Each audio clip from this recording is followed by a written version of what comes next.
Welcome everyone to today's session. So this is our first lecture. Last class we had the introduction to the course, and today we'll start from our syllabus content. So am I audible? I'm good. Yes, sir. Yes, sir. Yeah. Oh, yeah. Thank you. Yeah. So we'll start today. So today we will look at certain units what we use in RF design. So in the introduction class, I mentioned that there will be certain differences between an analog circuit engineer and an RF engineer.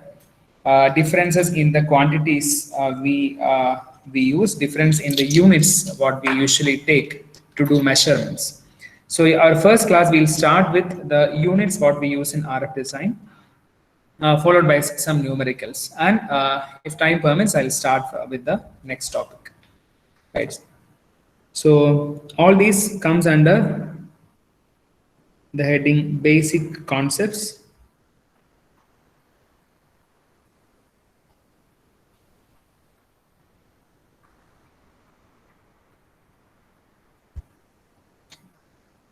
Right. So our first topic under this is units in RF design.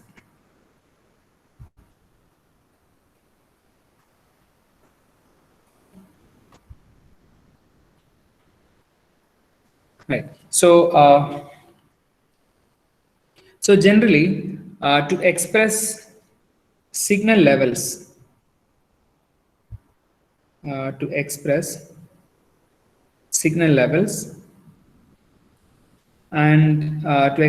gain. So what I meant by signal level is the strength of the signal or the amplitude of the signal.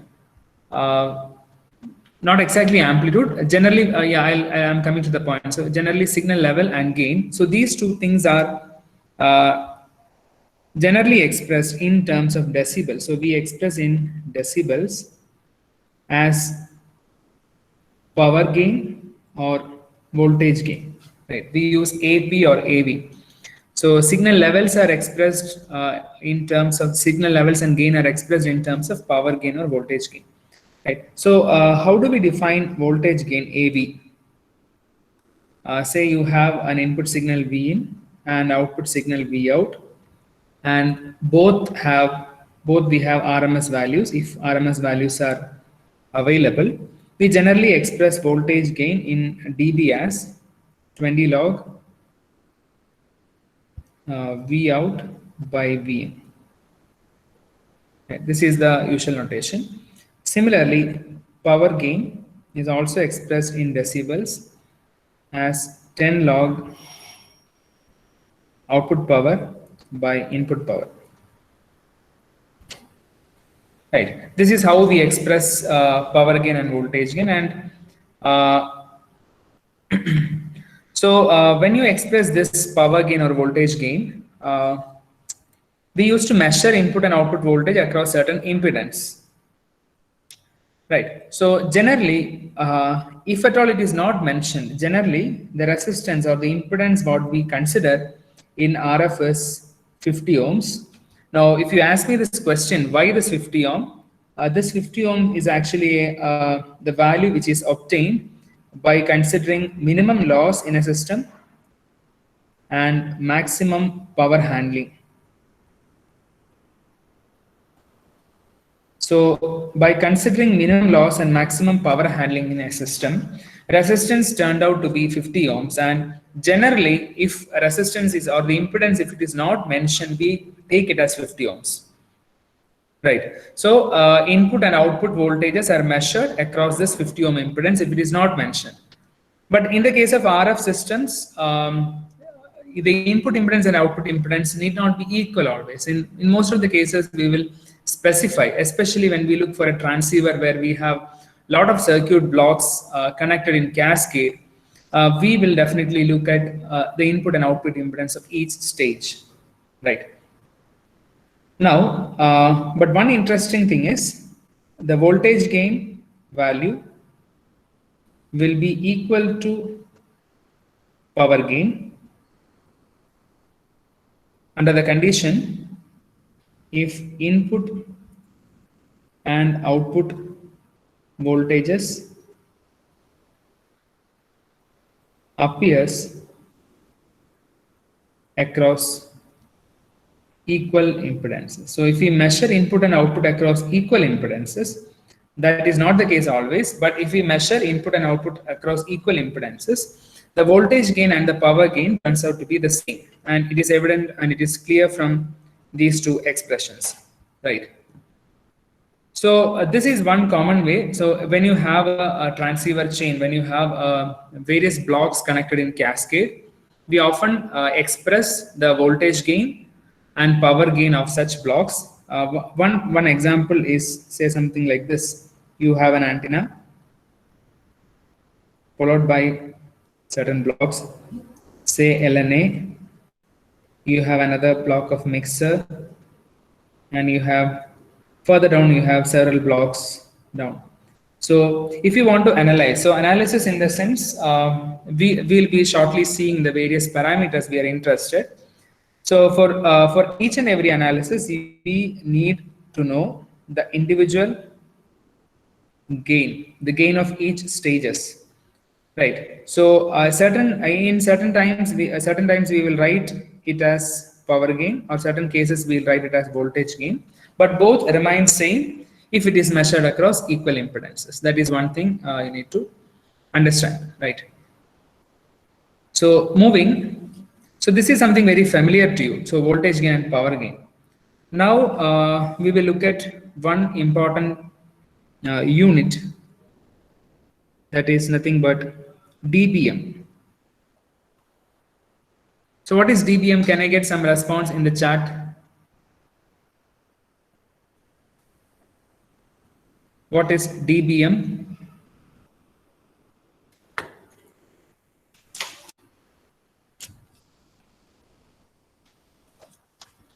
Decibels, decibel meter, decibels per minute, decibels for 1 milliwatt power, measured with respect to milliscale.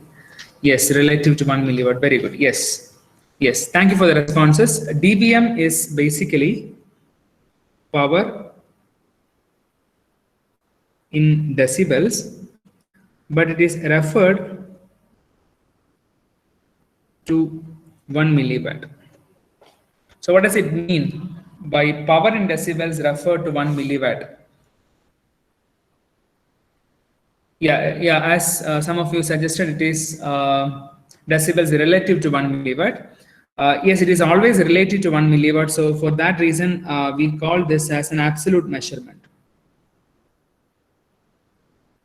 dBm is an absolute measure. So why I am calling this as an absolute measure is, even though power is we express power in dB, but it is referred to one. I'll explain what is this reference to 1 milliwatt.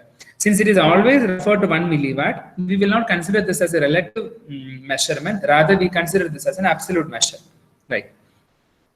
So we express this as, so power of a signal. To express in dBm, we write this as 10 log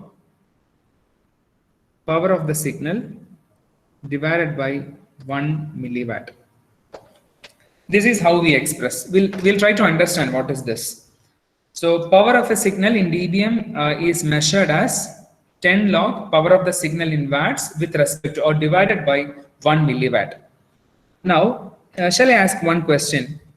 If the power of the signal is 1 milliwatt, what is the power of the signal in dBm? Can I get answer in chat box? Yes, it is 0, right? Say, now if power of the signal is 1 milliwatt, it is equivalent to 0 dBm, right? So this 0 dBm is nothing but 1 milliwatt of power, right? So how to understand this in a better way? So this I am referring as 1 milliwatt power level.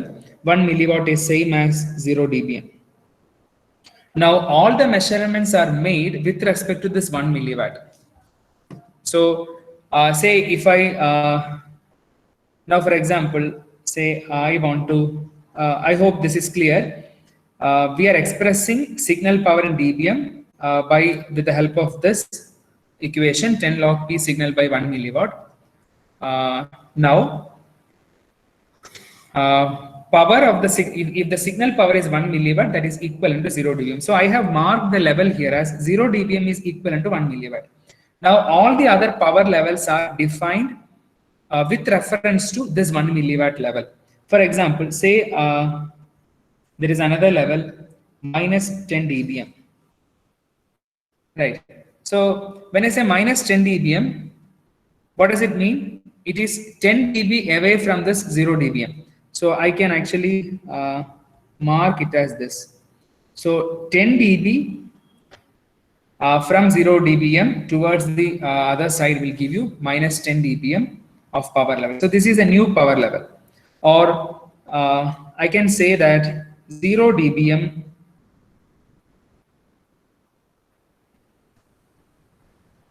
minus 10 dBm is nothing but 10 dB. So the difference between two dBm levels are dB. Are you getting what I'm trying to say? So this is your 0 dBm power level that is equivalent to, in watts, it is equivalent to 1 milliwatt. Now, if I want to express another power level, I say at minus 10 dBm, it should be 10 dB below to 0 dBm. Now, you'll be wondering why we are struggling to express in terms or express with respect to this 1 milliwatt. Right. So I'll just give a statement here. dBm is actually power ratio in dB of the measured power of the measured signal power. But this is referred to 1 milliwatt. That is nothing but your dBm. So this measurement or this dBm unit is widely used in almost all this wireless or RF systems like radio, fiber optic, or microwave, or whatever it is. And this is found to be a convenient measure to write absolute power. This seems to be a very convenient way to express. So why convenient is because we can express actually very large and very small values in dBm. Right. So it is very convenient to express very large and very small values in dBm, and we will see. So, but when we work with circuits, or when we write the input or output of a circuit, we always write in terms of voltages, right? So, for an RF engineer to understand, we will be converting that into in terms of power in dBm, because we will see shortly with one or two examples how this is convenient. Instead of writing certain voltage levels in 0.000 or in terms of microvolt, rather we can write in dBm in a very convenient way. I hope this is clear. So power is always measured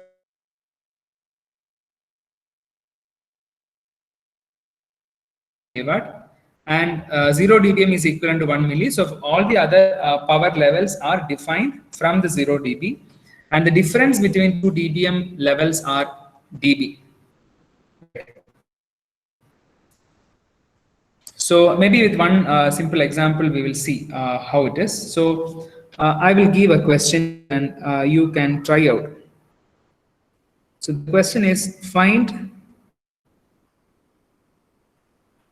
the voltage amplitude of a 10 dBm sinusoid. Find the voltage amplitude of a 10 dBm sinusoid. All right, I'll wait for 1 minute, and I am expecting answers in the chat box. All can try, no need to look at the chat box for the answers.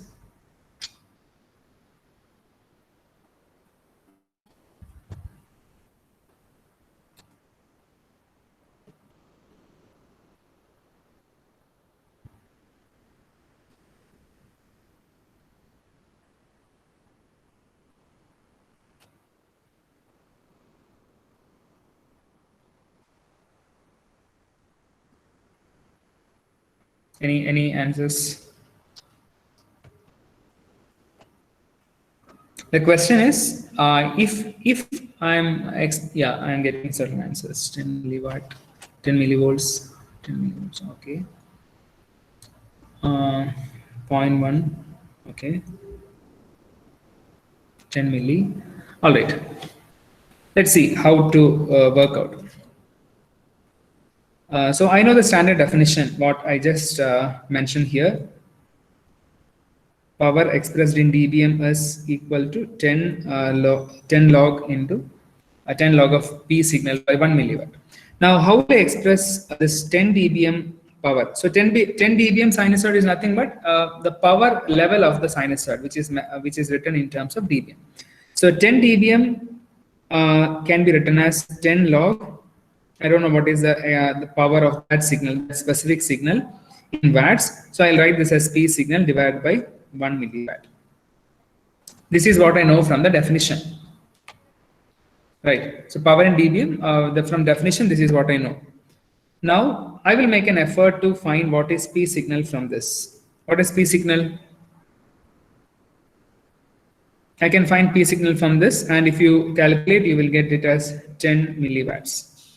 Right. Yes. P signal is 10 milliwatts. So power can be expressed as, how will I write? What is power? Power is square RMS by R. Yes, VRMS square by R. So assuming, as I told before, I'll be taking R as 50 ohms.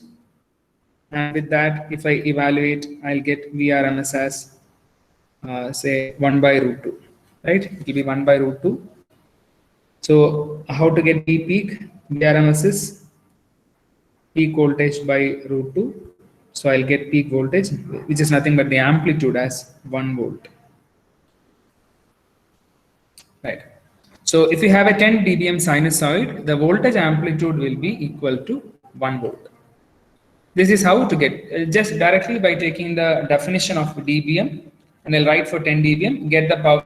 So this is the power in watts or in milliwatts of that particular sinusoid. So I got it as 10 milliwatts, and from that, using the regular expressions, I will get the value of amplitude. Right.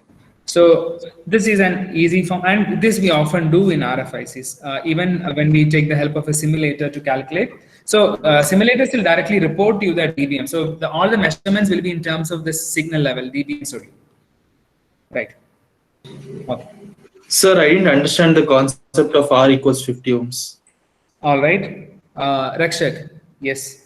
So Rakshak, R equal to 50 is taken. Probably in microwave, you will be learning soon that the standard impedance for a TV system is 75. So like that, standard impedances are obtained. And now in RFIC, I am stating that standard impedance is 50 ohms. Now, how did we arrive at that calculation? So 50 ohms seems to be the value which provides minimum loss and which also can handle the maximum power in a system. So from the calculations for any system which gives minimum loss and maximum power handling, the impedance turns out to be 50 ohms. So the calculation is Impedance of what? Yes, Rakshak, go ahead. Impedance of what?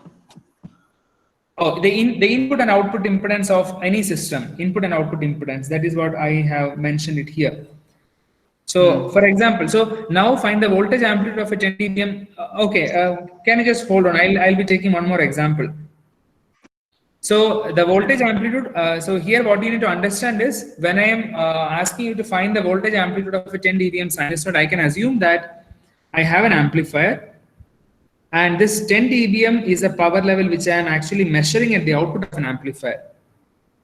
Now, if this amplifier is having output impedance as 50 ohms, now I am calculating the voltage amplitude available at this output node with respect to this 50 ohm impedance as 1 volt. Is that clear? Yes, sir. All right. Okay. I was going to about to explain this in the next numerical. Yeah. Thank you for asking that. Now look at this one more numerical. So I'll explicitly mention that there is an amplifier, and that amplifier is sensing a sinusoidal signal.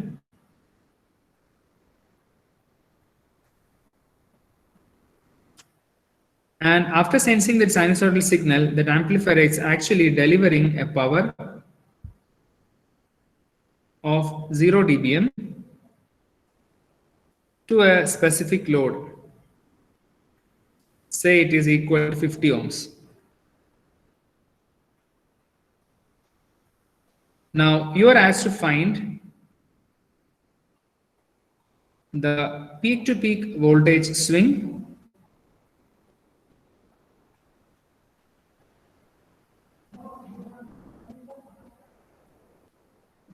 voltage swing across the same load.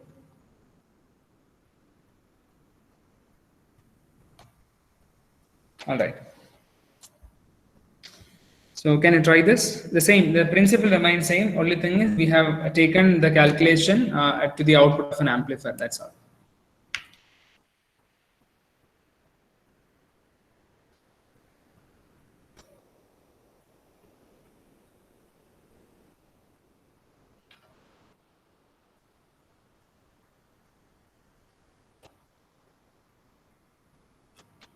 And so I can refer that there is an amplifier that is sensing actually a signal here.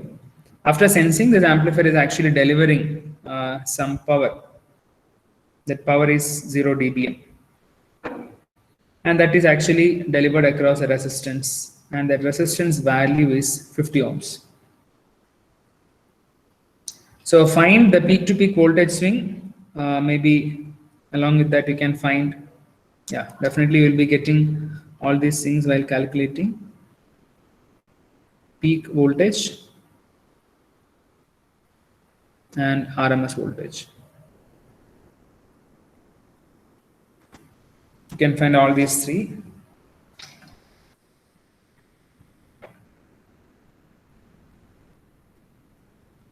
Yes, 0.632, right, 0.632, very good. Yeah, how will you do this?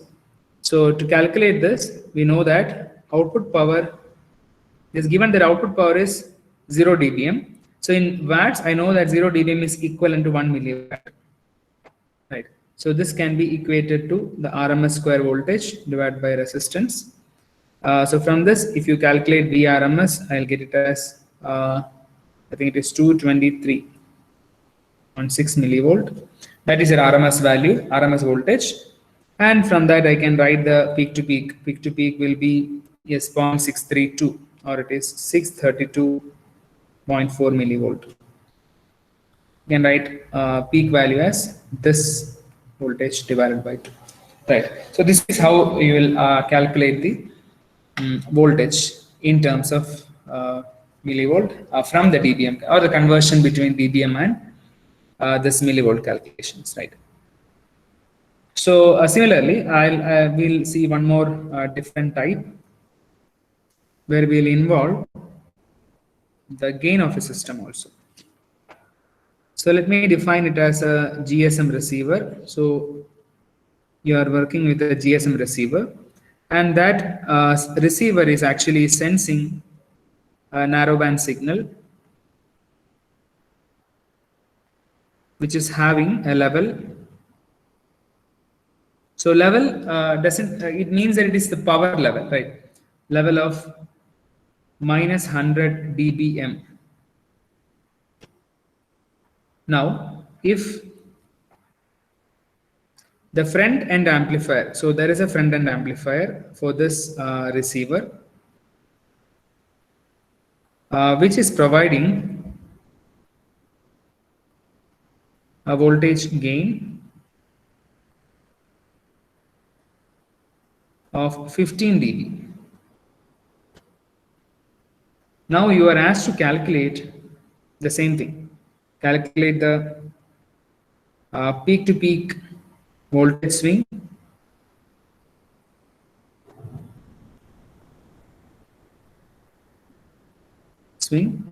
not at the input, but at the output of the amplifier.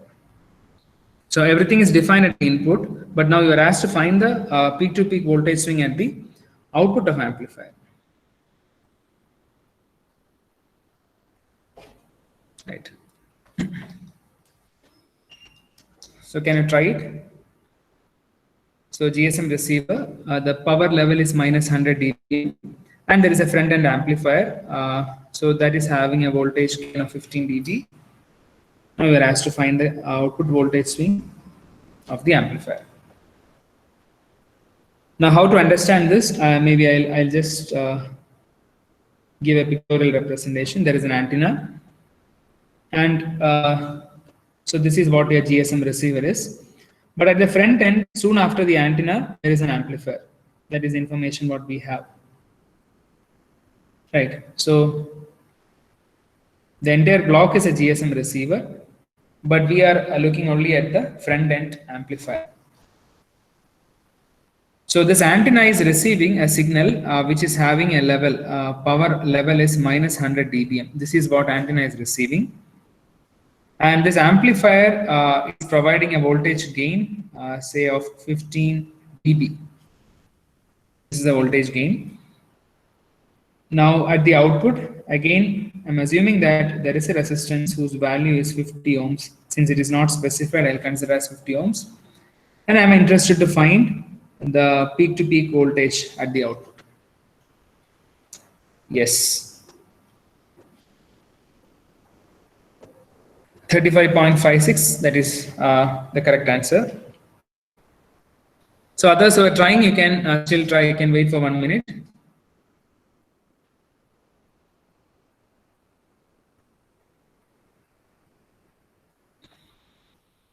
So this is how you should understand this question. So there is a GSM receiver, and a power level is sensed by the antenna, and that is given to a front end amplifier. Right. So maybe others can listen here. If you are getting the answers, you can try. Now you are asked to find the output voltage here, right? So again, the calculations are straightforward directly from the dBm. The only thing is you are receiving 100 dBm. So what will be the output power level here? So 100 minus 100 dBm plus 15 dB. So since this is a gain provided, I'll add this to this minus 100 dBm to get the output power level, right? So output power level turns out to be minus 85 dBm. Now rest of the calculation remains same. So since it is a minus 85 dBm, I'll write the output power expressed in dBm is minus 85. This is minus 85 dBm, which is equal to 10 log output power in watts with respect to 1 milliwatt. And from this, you will get what is this P out. I think if you calculate, you will get around 3.16 picowatts. And now when you write in terms of peak-to-peak voltage, it will be 35.6 microvolt. Right. This is how you can do this. It's the same calculation. Only thing is there is a amplifier in between, so that you have to write the output power level directly by adding the gain provided by the amplifier. Right. Now, the same thing you can refer to your canvas. There actually have shared certain utilities. So in that utility, the first one, I hope you can see the screen. Yes. So here you can see a utility to convert between standard units of power measurement and signal strength. If you go to that, you will get certain utilities to do the calculation. So here you can see the other ways to express dBu and dBV. Those are actually used to express voltages with respect to certain standard values. We will not be looking at that. We will be looking at dBm. So what you can do is, we have to provide certain application data. So output impedance, as standard, we will keep it as 50 ohms, and waveform, if you want to know about a sine wave, you can select that. And now, as we have seen just now, so we know that 0 dBm power is equal to, we just calculated, right? 0 dBm is actually 1 milliwatt. 0 dBm is 1 milliwatt. Now, for in the second question, we have considered minus 10 dBm, right?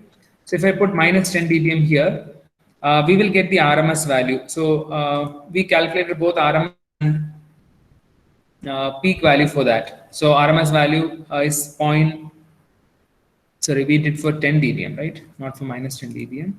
Yeah, so for 10 dBm, we got the RMS as 0.707 and V peak as 1, the same calculation. So this is just for easy calculation, because when we do design RF systems, a system level design, and if you want to do this calculation in an easier way, you can use this this utility, right? But you should be knowing how to do this conversion by you manually as well, right? And the last one is we have done for minus 85, and we can check whether it is right or not, right? So we have written peak to peak as I think it was 35.6 micro. It's double of this, right? So here you can see that if I express in terms of RMS or the peak value of peak in terms of voltage, we have to like write so many decimal points, or we need to express in terms of pico, nano, or in that range, right? So it is always convenient to express in terms of dBm and handle only like values like 8500 minus 8510 in that way. So that is how this helps in this utility, or this conversion in dBm helps in RF system design.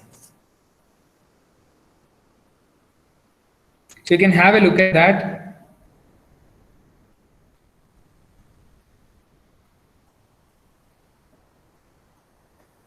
All right, I hope any doubts so far? Sir, like previously we would believe that the ideal input impedances for amplifiers were infinite. So how is, like, why is it 50 ohms now? Like, will it be able to transfer all the energy, sir? Yes. Now, previous assumption of the infinite input impedance will be true only if you provide impedance, or you provide input signal to a device which is having zero input current. For example, MOSFET, right? So if you always work with a CS amplifier where you provide input to the gate, where your gate signal seems to be gate signal is actually the current at the gate. Hello?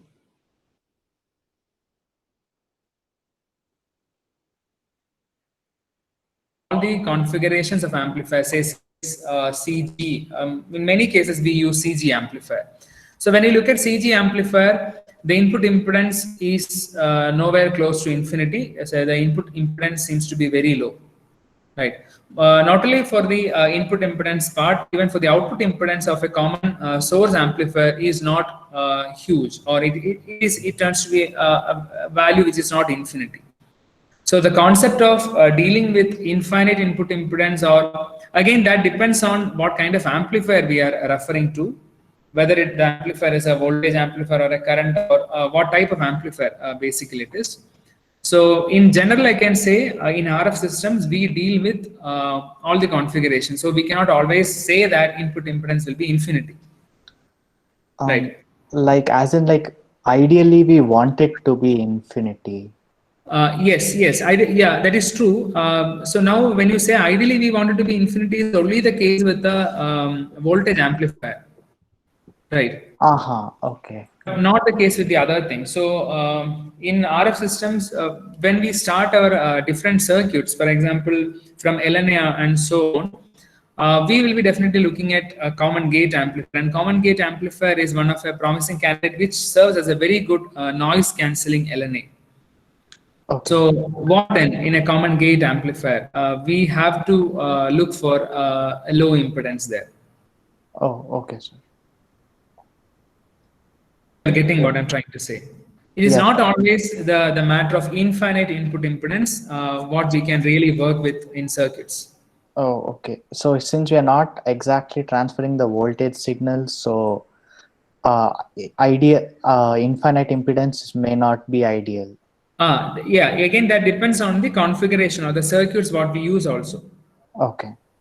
Yes, Nagaraj, I got your question. Sir, this 50 ohms impedance arises due to the transmission lines, right? Now, yeah, so the difference, main difference between this analog and this RF is here in RF, we may need to look at this the distributed components as well. Now, we will not be dealing always as a lumped circuit element, or the elements are not dealt as lumped. So in that case, definitely we may need to look at this transmission concepts also will come into picture. And yeah, we will talk about this 50 ohm impedance when we start impedance matching. Definitely we will see that in detail and how we are arriving at that value of 50 ohm impedance, right? I'll be answering that soon, Nagraj, when we do the impedance matching. Yeah, it is related to this transmission lines and other stuff. Yes. Sir, Any, yes. sir, why exactly are we taking power gain instead of current and voltage gain? Where we are taking? Sir, in general, when we're talking about RF circuits, we've started Okay. with power gain. So why do we exactly take power gain into consideration instead of taking voltage and current gain individually? Yeah, so the reason, as I mentioned, see, I hope that is clear from this example itself. So when we talk about voltages, we are actually dealing. So see, one main thing is, yeah, there are a lot of things to be told. One thing is, it is taken as a convenient measure. What to say? It is a convenient way to actually express in terms of power, because. Say when you express, it is convenient to express in terms of power, that too in dBm, right? So when you express in terms of voltages, we have to deal with very small voltages in terms of milli, micro, or nano, or like very small values we may deal with, because at a receiver may be sensing a signal which is transmitted from a far away transmitter. The strength of the signal which is received by the receiver will be very small. Right, so it is always convenient to express in terms of power, that too in dBm, to work with these RF systems. Convenience is one of the main thing. Did I answer your question?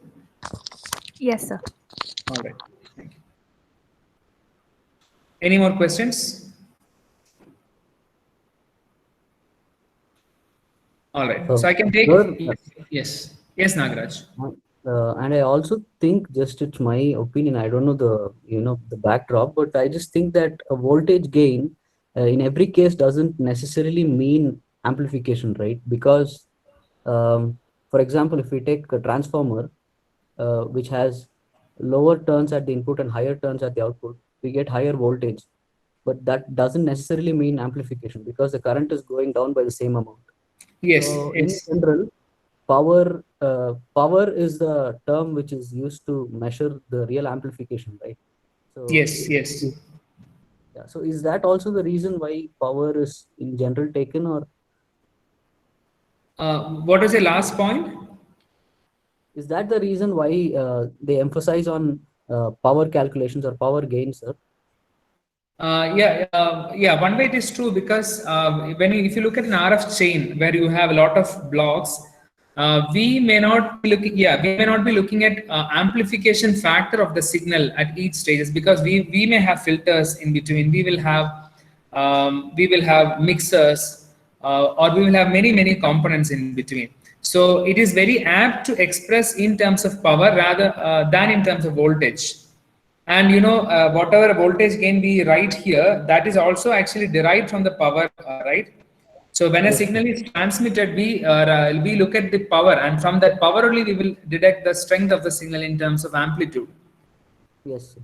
Right. So even this voltage gain is derived from this power gain. So everywhere, or generally only in analog circuits, we will not look much at the power gain factor. But when you come to RF level, where we deal with real signals transmitting and receiving, Power gain is one thing what we generally use. And as I mentioned before, it is more like a convenient form actually to write in terms of power. Yes, sir. Thank you, Nagraj. Yes. Thank you, sir. Yeah. I can take few questions at the end. I will just start with the next concept. So this is what we do generally to express quantities in RF. The units what we use are the power gain, voltage gain, and power is expressed in dBm. Right.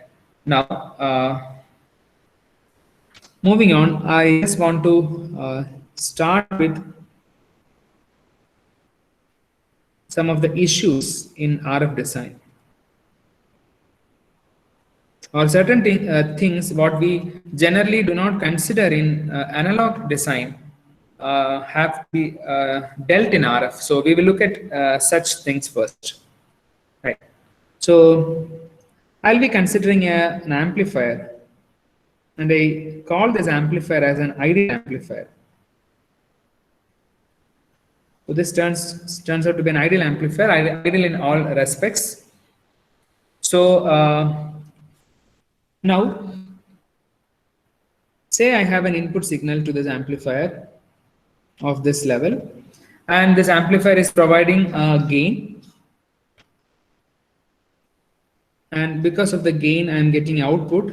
I'm not expecting infinity gain. All right, so even though I mentioned it is an ideal amplifier, I'm not expecting infinite gain. Say for our discussion, I have this as my output form. Right. Now, why did I mention this amplifier as an ideal is, so generally, when I say this amplifier is ideal, what I expect from this amplifier is, this amplifier will definitely preserve the shape of the signal. So whatever is the input signal I applied, the shape of the input signal is preserved by this amplifier. Or if I mark the transfer chara inside this input versus output, it looks like something like this. So what is the meaning of this?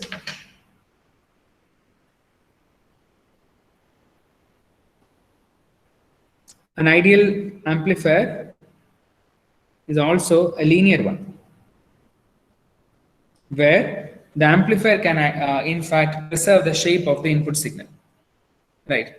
Now, as I stated, this is an linearity. Yes.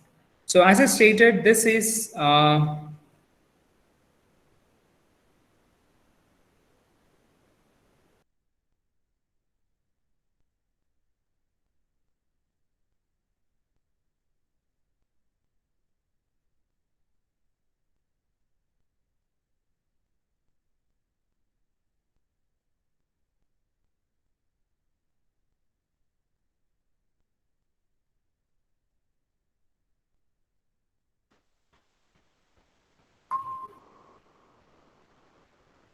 hello, am I audible? Yes. Yes, sir. All right. Yeah, I lost my connection in between. Okay. Okay. Yeah. Now, when I realize this amplifier, I will be definitely using a lot of devices in this amplifier, and one such device will be the known amplifier, known MOSFET. Right. Now, I call this as a practical amplifier.